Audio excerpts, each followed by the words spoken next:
শপথ নেওয়া হয়েছিল। তারপরে আজকে ফেব্রুয়ারি মাসের 24-23 তারিখ, 1 মাস কয়েকদিন, তাই না? 7 দিন। তো আমাদের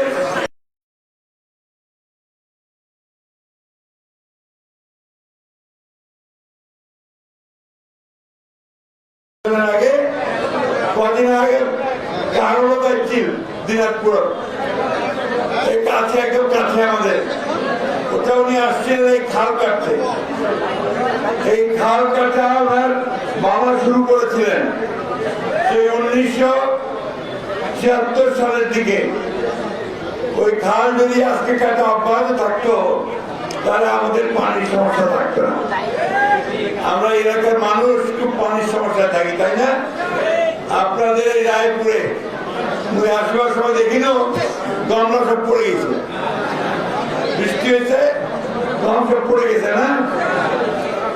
এটা এখন আপনার চিন্তিত যে এখন কি করবেন। আমাদের কৃষকদের ভাগ্য এটা, যেমন আমরা মনে অনেক আশা নিয়ে গম লাগাই, তো বৃষ্টি হলে গম যায়, আর যদি শীত কমে যায় তাহলে গম যায়, তাই না? ভুট্টা লাগাই, সেটাও ক্ষতি হয়।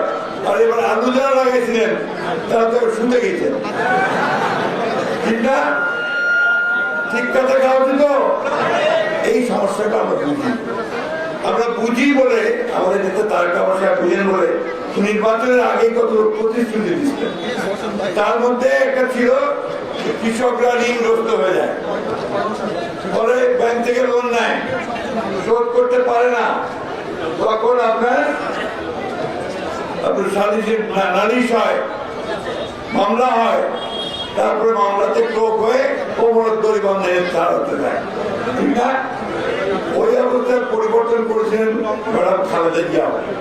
তিনি ক্ষমতায় এসেই তার সময় তিনি 5,000 টাকা পর্যন্ত কৃষি ঋণ শুল্ক মকুব করে দিচ্ছেন কৃষকদের জন্য, ঠিক আছে? 25 বিঘা জমির খাজনা মাফ করে দিচ্ছেন, ঠিক কথা কালক্রমে এই কাজগুলো করেছিলেন। কৃষকদেরকে কম সুদে ঋণ দিতেন, কৃষকদের উন্নতি না হলে মানুষের উন্নতি হবে না, আমাদের বাজারে দিতে না, তাই না? ঠিক একইভাবে তারেক রহমান সাহেব ওই কাজগুলো করছেন যেগুলো কৃষকদের জন্য তাকে সাহায্য করতে। আমরা শুধু 10,000 টাকা কৃষি ঋণই মকুব করিনি, উনি করেননি। উনি ফ্যামিলি কার্ড, যেটা উনি ওয়াদা করছিলেন যে সব মায়েদের বাড়ির প্রধান মেয়েদের হাতে তুলে দিবেন পর্যায়ক্রমে ধীরে ধীরে। এটার প্রথমটা আমার ঠাকুরগাতে উদ্বোধন হয়েছে, মনে আছে আপনাদের? রহিমনপুরে প্রায় 1,000 মহিলাকে ফ্যামিলি কার্ড দেওয়া হয়েছে। এটা হলো শুরু, চলতে থাকবে এবং কয়েক কোটি মহিলাকে এই কার্ড দেওয়া হবে, যারা এই কার্ডের বদলে সুযোগ সুবিধা পাবেন। কিছু যাদের টাকা দরকার তারা কিছু টাকার সাহায্য পাবেন, যাদের হাসপাতালে স্বাস্থ্যসেবা পাবেন, যাদের স্কুলে বাচ্চাকে পড়াতে বাচ্চার সুবিধা পাবেন। অর্থাৎ মহিলা একটা ক্ষমতা হইল। ওই বাড়ি সবাই করবে যে কোনো কাম করে না, কোনো টাকা আয় করে না, তার আবার গুরুত্ব কি? দেখা যাবে যে ওই মহিলার গুরুত্ব পরিবারে বেড়ে গেছে, ঠিক না? মা, এই জিনিসটা একটা বড় কাজ মহিলাদের জন্য করা হয়েছে। আমার সঙ্গে একমত আপনারা? ঠিক একইভাবে আমার দেওয়া হবে আপনার ফার্মার্স কার্ড, কৃষককেও কার্ড দেওয়া হবে। সেই কৃষক ওই কার্ড দিয়ে আপনার বীজ, সার, সেচ সস্তা মূল্যে কিনতে পারবে। এটা সারা বাংলাদেশের কৃষকদেরকে দেওয়া হবে। আর এই যে খাল খনন, আপনারা তো এখানে দেখেন নাই যে এটা প্রায় কত কিলোমিটার,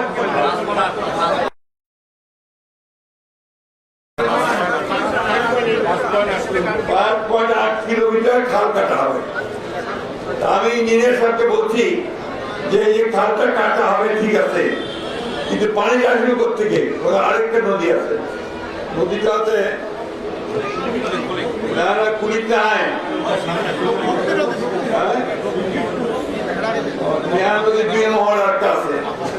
ওইটা নাকি আবার সিএস প্রচারে নাই।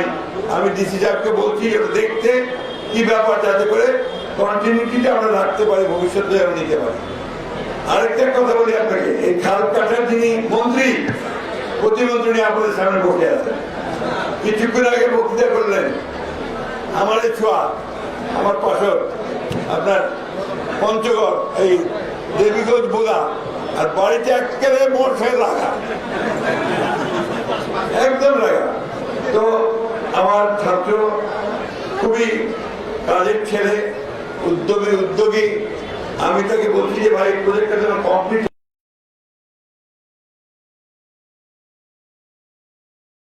আমাদের এই পুরা প্রজেক্টটা সফল হবে। শুধু এরকম না, গোটা বাংলাদেশে আপনার এরকম 12,000 খাল খনন করা হবে, আরো বেশি করে 20,000 খাল খনন করা হবে।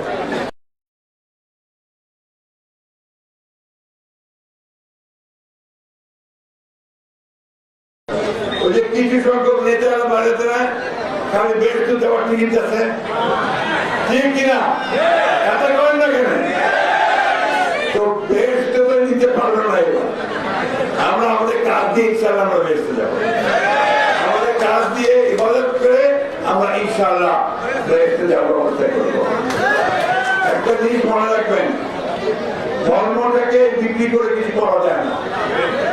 ধর্মটা মানুষের অন্তরের ব্যাপার, এবং সেটা বাংলাদেশের মানুষ 95 মানুষ হচ্ছে ধার্মিক লোক।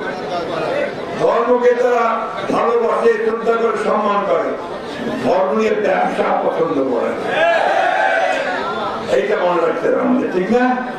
তো আমরা আরো অনেকগুলো কমিট করেছি। আমরা ইনশাআল্লাহ তারেক সাহেব যেভাবে কাজ করতেছেন, ওই আজাদেরকে জিজ্ঞেস করেন, ঘুমাবার টান পায় না, আমাদের ছুটি নাই, এই বুড়া বয়সে আমাকে সকালবেলা অফিস যাওয়া হবে, ছুটি নাই। যাই হোক, আমরা কাজ করতে আসছি, আমরা কাজ করে যাব।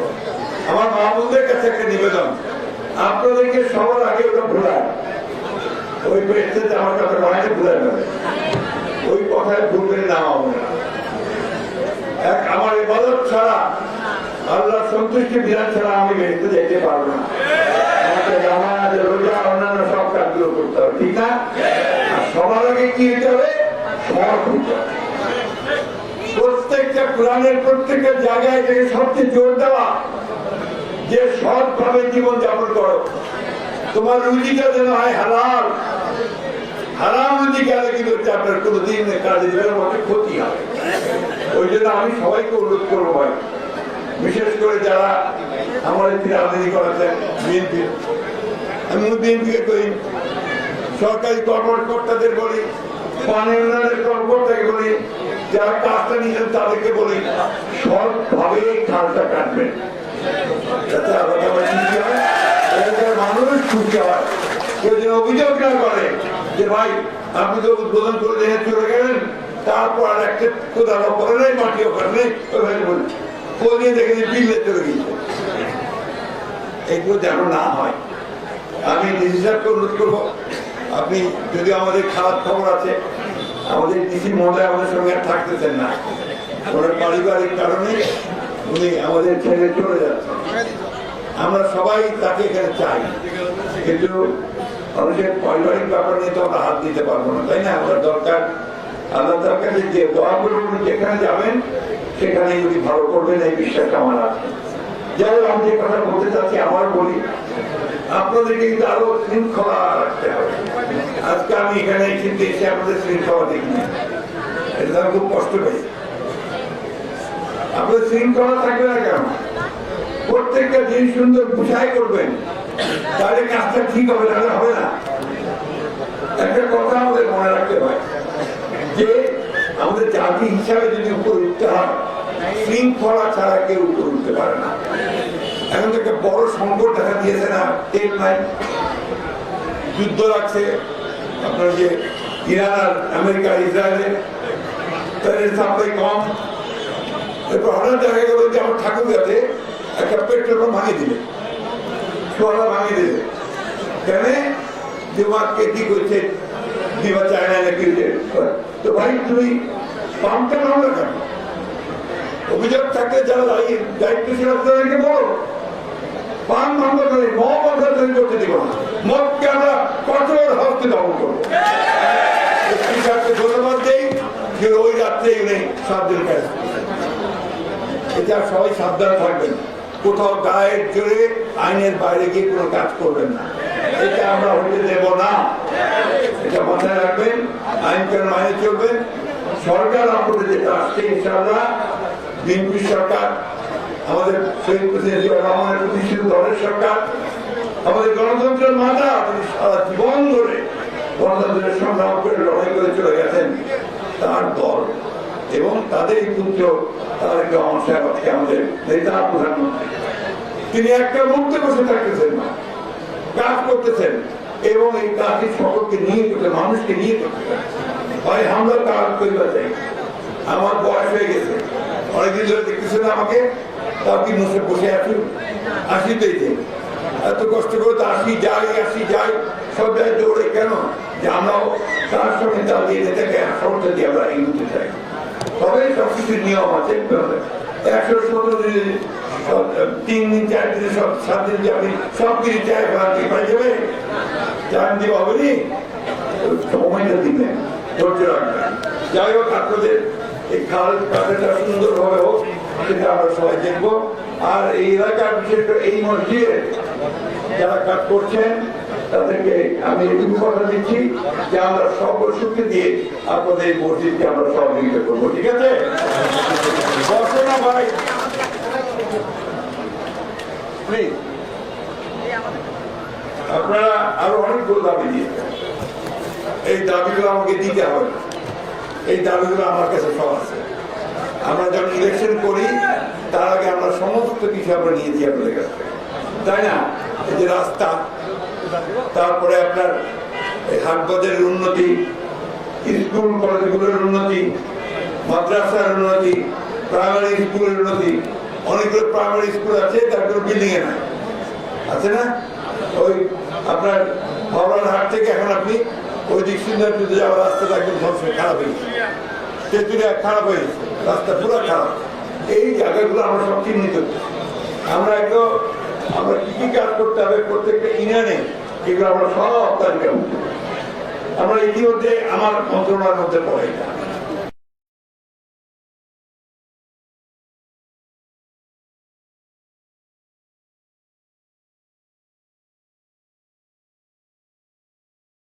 আপনার সহযোগিতা না করতে হবে না, সহযোগিতা থেকেই ধৈর্য ধরতে হবে, সময় দিতে হবে।